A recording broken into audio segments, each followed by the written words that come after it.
Hello students, सांद्रण की इकाई में आज पढ़ेंगे मोललता और नॉर्मलता। Molality and normality. मोललता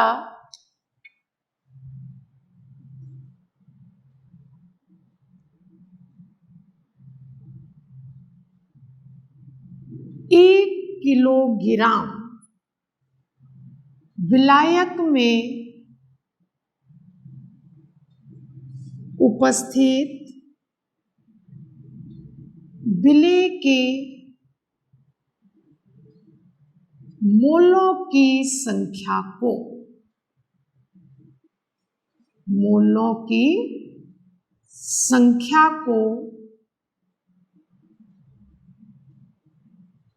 मोललता कहते हैं।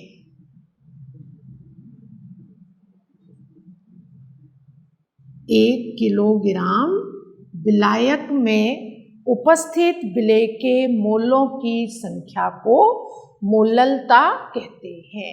ये भारात्मक है और इसमें विलायक का द्रव्यमान लिया है।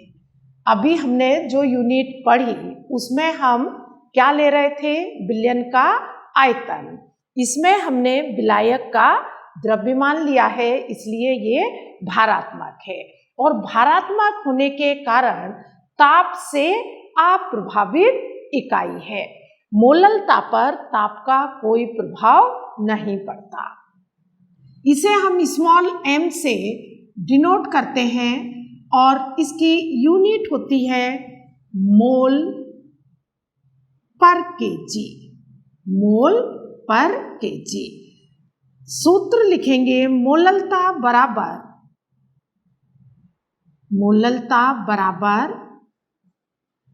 Number of mole upon mass of solvent in kg. विलेय के मोलों की संख्या अपॉन विलायक का द्रव्यमान ग्राम में। ये यहाँ केजी लिख दिया है, ये विलायक का द्रव्यमान है। और n बराबर क्या होता है? द्रव्यमान बटे अणु द्रव्यमान।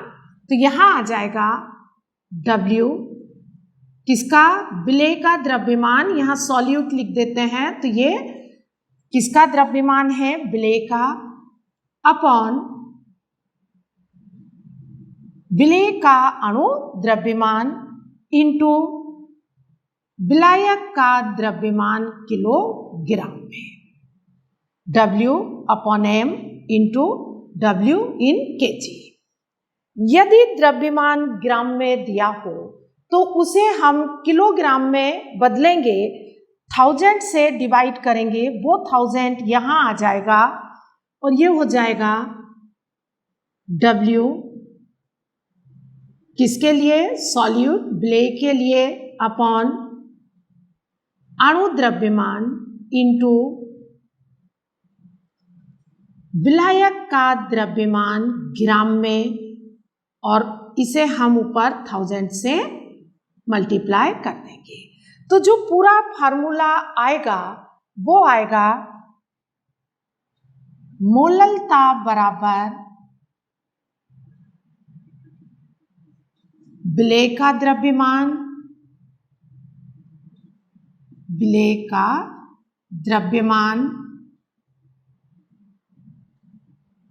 इंटू 1000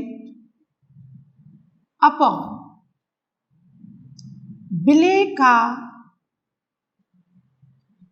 अणु द्रव्यमान मोलर मास, अणु द्रव्यमान इंटू विलायक का द्रव्यमान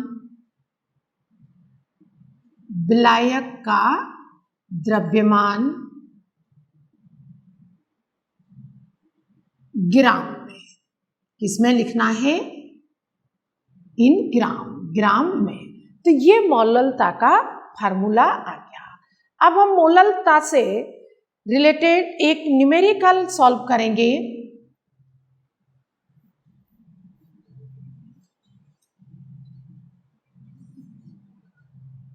3 ग्राम यूरिया 3 ग्राम यूरिया 500 ग्राम जल में घुला है।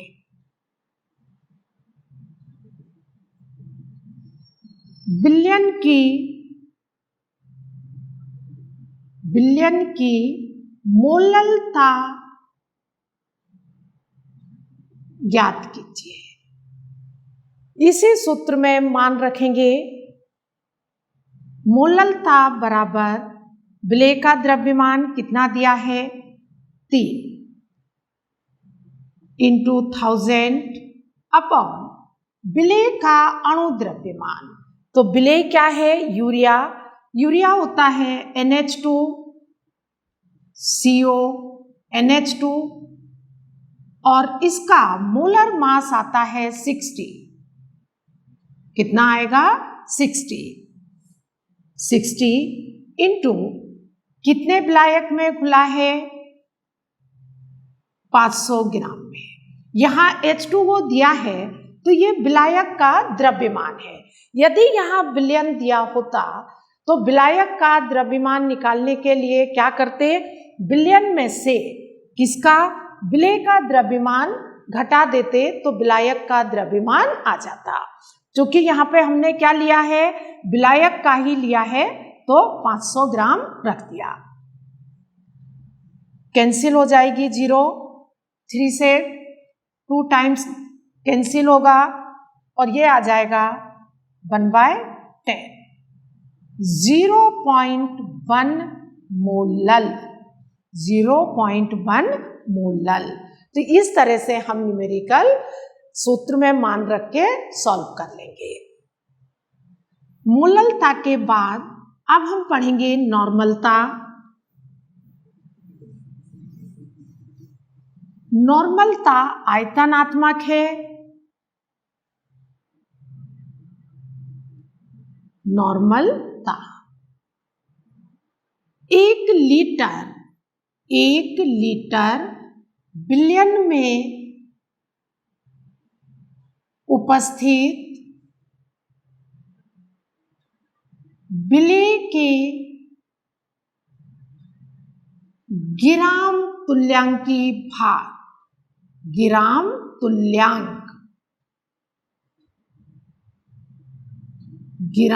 तुल्यांक को बिलियन की नॉर्मलता कहते हैं। बिलियन की नॉर्मलता कहते हैं। 1 लीटर बिलियन में उपस्थित विलेय के ग्राम तुल्यांक को बिलियन की नॉर्मलता कहते हैं। इसे हम कैपिटल N से डिनोट करते हैं और इसकी यूनिट होती है ग्राम इक्विवेलेंट पर लीटर। ग्राम इक्विवेलेंट पर लीटर। अब यहाँ एक नया शब्द आया ग्राम तुल्यांक ग्राम इक्विवेलेंट। तो ग्राम इक्विवेलेंट क्या है, जिस तरह से हम नंबर ऑफ मोल की संख्या पढ़ते हैं उसी तरह से ग्राम तुल्यांक की संख्या भी होती है और केमिकल इक्वेशन में यह बहुत ज्यादा महत्वपूर्ण है। किसी भी रासायनिक अभिक्रिया में ग्राम तुल्यांक ज्ञात करने के लिए हमें समीकरण को संतुलित करने की जरूरत नहीं पड़ती है। किसी भी पदार्थ का 1 ग्राम तुल्यांक दूसरे पदार्थ के 1 ग्राम तुल्यांक से ही क्रिया करता है। तो यहाँ पर ग्राम तुल्यांक कैसे निकालते हैं वो हम आगे फार्मूले से देखते हैं। नॉर्मलता बराबर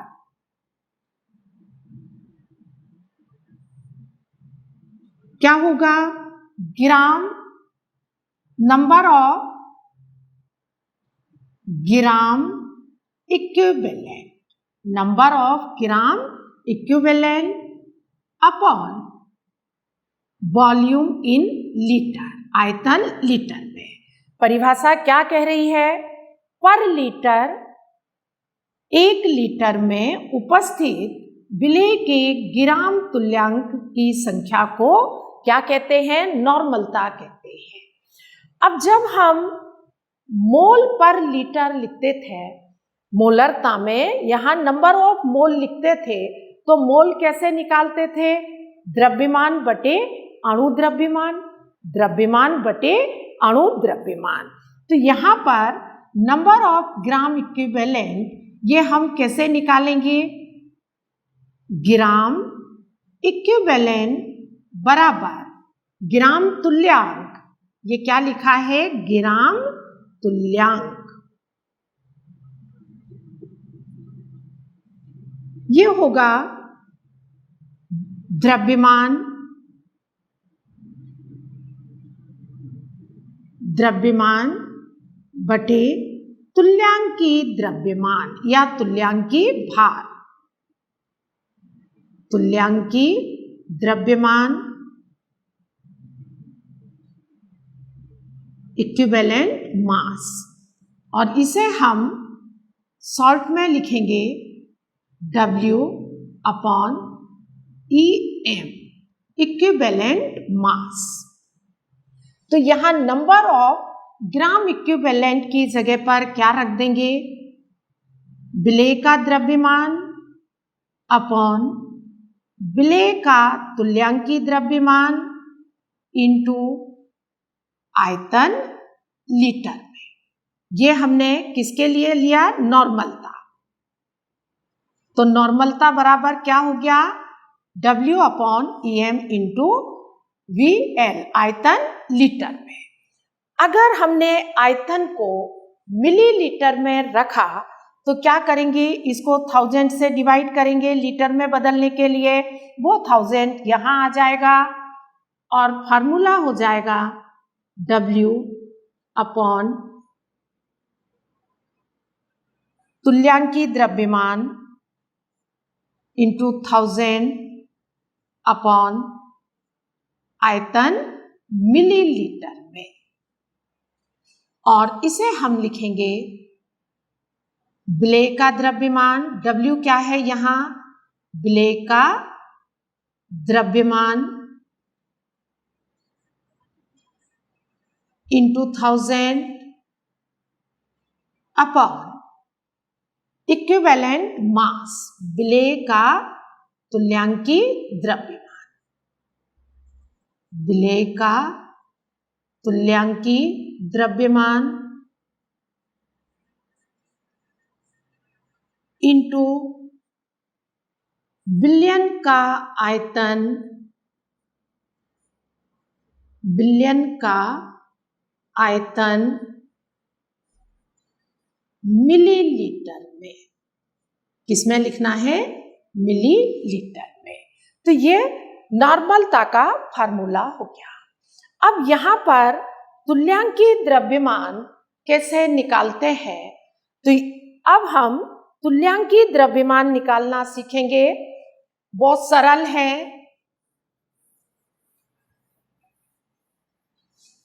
तुल्यांकी द्रव्यमान बराबर होता है अणु द्रव्यमान अपॉन संयोजकता गुणांक, वैलेंसी फैक्टर। तुल्यांकी द्रव्यमान बराबर होगा अणु द्रव्यमान, मॉलिक्यूलर मास, अणु द्रव्यमान अपॉन संयोजकता गुणांक।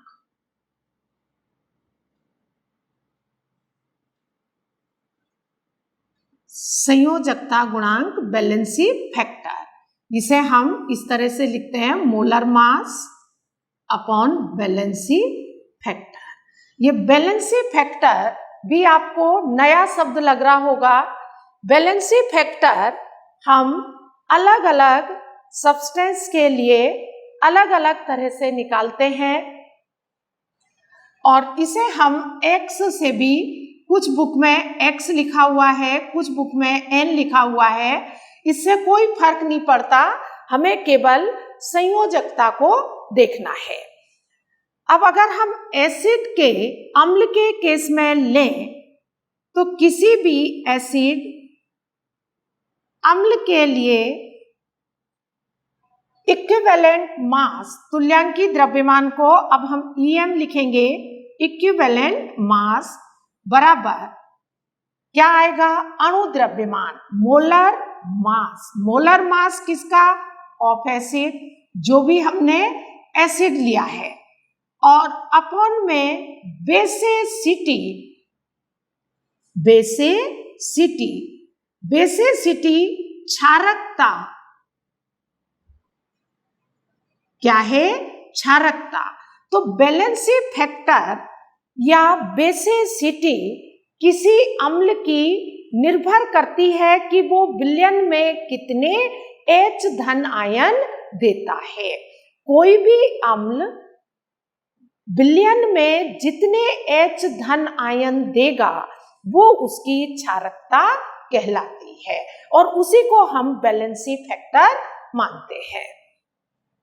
तो यहां अगर हमने HNO3 लिया, एसिड लिया HNO3, और HNO3 के लिए हम इक्विवेलेंट मास निकालें तो इक्विवेलेंट मास बराबर मॉलिक्यूलर मास ऑफ एसिड, इसका मॉलिक्यूलर मास आएगा 63। वैसे आपको निकालना सिखा दिया है, हाइड्रोजन का 1, नाइट्रोजन का 14 और ऑक्सीजन के एक एटम का होता है 16, तो ये आ जाएगा 48, और इन सबको जोड़ेंगे तो ये आएगा 63। 63 जलीय विलयन में नाइट्रिक एसिड एक H धन आयन देता है, तो इसे 1 से डिवाइड करेंगे, इक्विवेलेंट मास आया 63। H2SO4 के केस में H2SO4 का इक्विवेलेंट मास कितना आएगा, इसका मॉलिक्यूलर मास होता है 98 अपॉन, ये विलयन में 2 H धन आयन देता है, कितना आ जाएगा 49। अगर हम H3PO4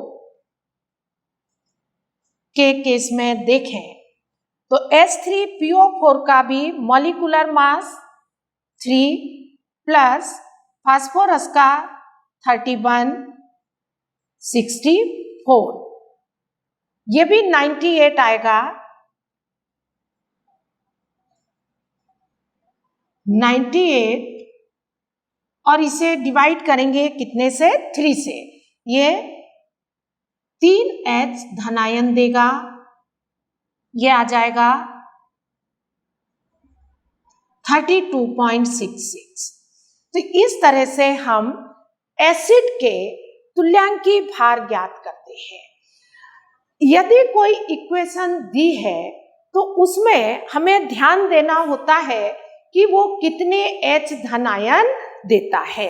तो हम 1-2 एक्सेप्शन देखते हैं।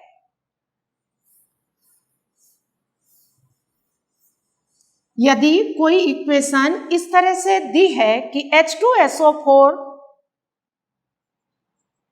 का आयनन इस प्रकार होता है, H positive plus HSO4 negative, तो इसका मॉलिक्यूलर मास तो कितना रहेगा, 98 ही रहेगा। और इस स्थिति में अब हम 2 से डिवाइड नहीं करेंगे, क्योंकि विलयन में इसने कितने H आयन दिए हैं, 1 H आयन दिया है। तो ये एक अलग केस हो जाता है जब यदि रिएक्शन दी है और आयनन पूर्ण नहीं हुआ है, उस स्थिति में जितने H धन आयन देगा हम उतने से डिवाइड करेंगे। तो यहाँ पर सल्फ्यूरिक एसिड का तुल्यांकी भार कितना होगा, 98 ही होगा, क्योंकि हम इसे 1 से डिवाइड करेंगे।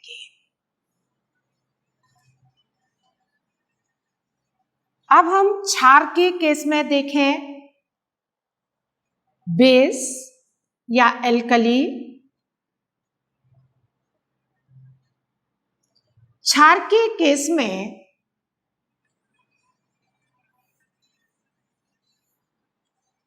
तुल्यांकी भार बराबर molecular mass of base upon acidity, अम्लता। अम्लता। तो यहां पर किसी भी क्षार का तुल्यांकी भार इक्विवेलेंट मास निकालना है तो उस क्षार का अणु द्रव्यमान बटे अम्लता, अम्लता को ही बैलेंसी फैक्टर माना जाता है क्षार के लिए। और कोई भी क्षार जितने OH ऋण आयन देता है वो उसकी अम्लता कहलाती है। जैसे NaOH, NaOH में इक्विवेलेंट मास बराबर इसका अणु द्रव्यमान मोलर मास कितना होगा 40 अपॉन कितने OH आयन है 1, तो डिवाइडेड बाय 1 और इक्विवेलेंट मास आएगा 40। MgOH whole twice, MgOH whole twice इसका तुल्यांकी भार, इसका अणु द्रव्यमान होता है 24 प्लस 32, 16 दूनी 32 प्लस 2 कितना आएगा 58। तो 58 और OH कितने हैं, OH है 2, तो इसको कितने से 2 से डिवाइड करोगे, कितना आ गया 29। इसी तरह से एल्यूमिनियम हाइड्रोक्साइड,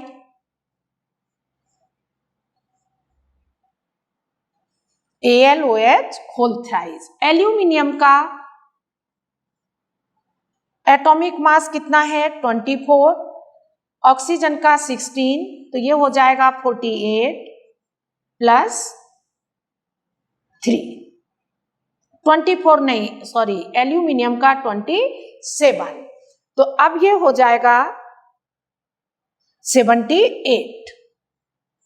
तो इक्विवेलेंट मास बराबर 78 और कितने से डिवाइड करोगे 3 से, क्योंकि OH कितने हैं 3 है,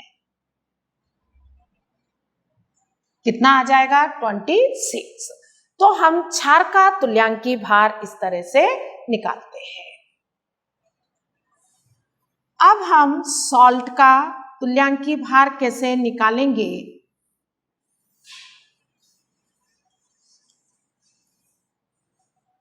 तो किसी लवण या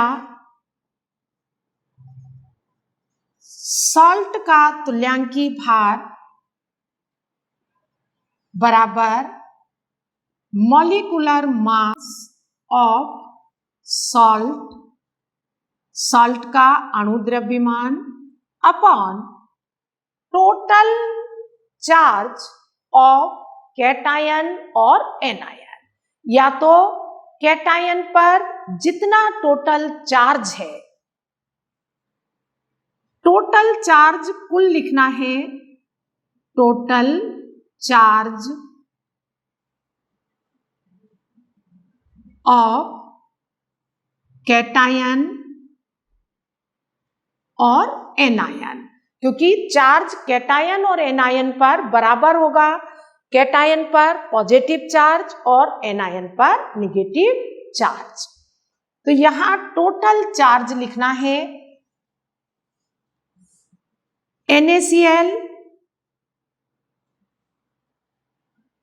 का तुल्यांकी भार NaCl का निकालेंगे तो NaCl का मॉलिक्यूलर मास होता है 58.5। अब टोटल चार्ज तो सोडियम पर +1 और क्लोराइड पर -1, तो या तो हम कैटायन का टोटल चार्ज रख देंगे, यहां हमें साइन नहीं देखना है, केवल नंबर लिखना है। तो यहां पर टोटल चार्ज कितना है 1, इक्विवेलेंट मास आएगा 58.5।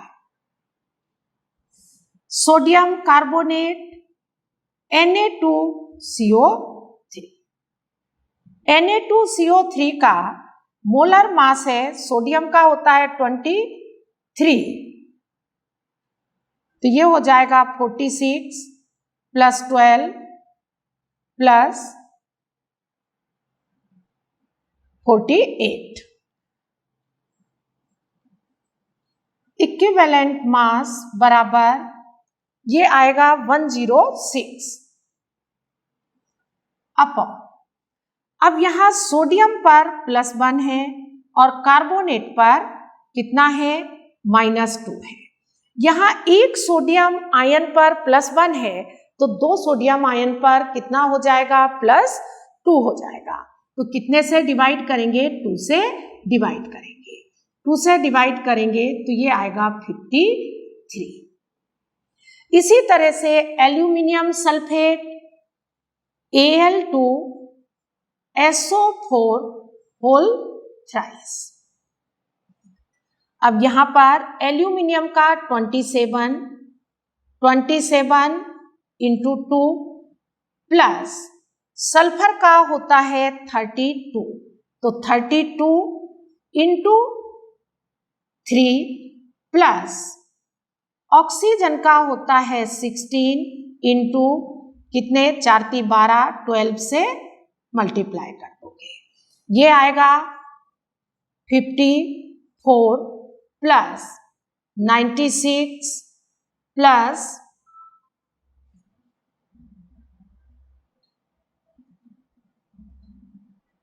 ये आएगा 192। और इन सबको यदि हम जोड़ते हैं तो ये आता है 342। कितना आता है 342। धीरे धीरे आपको भी याद हो जाएंगे ये सब। मॉलिक्यूलर मास आया एल्यूमिनियम सल्फेट का 342। अब यहां इसका बैलेंसी फैक्टर कितना होगा, तो एल्यूमिनियम पर होता है 3 पॉजिटिव, सल्फेट पर होता है -2। अब यहां पर ये जो +3 है ये एक एल्यूमिनियम का है, कितने से मल्टीप्लाई करोगे 2 से, कितना हो जाएगा 6 हो जाएगा, तो ये आ जाएगा 57। तो इस तरह से हम इक्विवेलेंट मास ज्ञात कर सकते हैं। नॉर्मेलिटी का न्यूमेरिकल एक देखेंगे। 5.3 gram sodium carbonate 250 millilitre billion में उपस्थित है। बिलियन की नॉर्मलता ज्ञात कीजिए। सोडियम कार्बोनेट का इक्विवेलेंट मास तुल्यांकी भार दिया है 53। फार्मूला लगाएंगे पहले हम। नॉर्मेलिटी नॉर्मलता बराबर विलेय का द्रव्यमान W × 1000 अपॉन इक्विवेलेंट मास तुल्यांकी द्रव्यमान इंटू आयतन मिलीलीटर में। W कितना दिया है 5.3 ग्राम। 5.3 gram into 1000 upon equivalent mass 53 into 250 कितने बिलियन में है 250 मिलीलीटर में। इससे हमने कैंसिल किया, ये 4 टाइम्स कैंसिल होगा और ये 0.1 इंटू करेंगे तो ये आएगा 0.4 नॉर्मल। n यूनिट है 0.4 नॉर्मल। तो इस तरह से हम नॉर्मेलिटी के न्यूमेरिकल सॉल्व कर सकते हैं। Thank you for watching the video.